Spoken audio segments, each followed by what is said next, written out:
Homiladorligimda salkam 30 kilo vazn yig'dim va erim bilan ajrashmoqchi edim. Shunchaki meni ko'rmasliklari uchun. Chunki o'zimni tanamdan o'zim jirkanib ketardim. Qornim, oyoqlarim juda semiz edi. Bo'yanish chehroda tursin, dashu cho'milgim kelmasdi, chunki o'zimni tanamni ko'rsam yanada ham o'zimdan nafratlanib ketardim. Instagramda juda negativ kommentariyalar kelardi.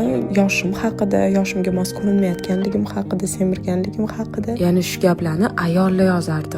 Ayollar bilishadi qanchalik ayol kishiga ko'rinishi muhim. Yengil bo'lganimga 20 kun bo'lganiga qaramasdan uyda sport bilan shug'ullanishni boshladim. Bir kun fitnesga borib keldim, lekin chaqaloq bilan qiyinlik qildi to'g'risi. Uyda davom etgandim. Hozir chaqalog'im 2 oylik bo'ldi. Uyda shug'ullanayotganimga 1 oy bo'ldi. 1 oyning ichida 16 kilo vazn tashladim. Bunga sabab ovqatlanishim va trenirovkalarim. Aytgancha bolam polностью ona sutida qarshi bermayman. Endi yana 12 kilo vazn tashlashim kerak. Blogimda ovqatlanishim va trenirovkalarimni qo'shib bormoqchiman, chunki menga o'xshagan depressiyada o'tirgan ayollar ko'p deb o'ylayman. Iltimos, agar erkak kishi bo'lsangiz, obuna bo'lmang.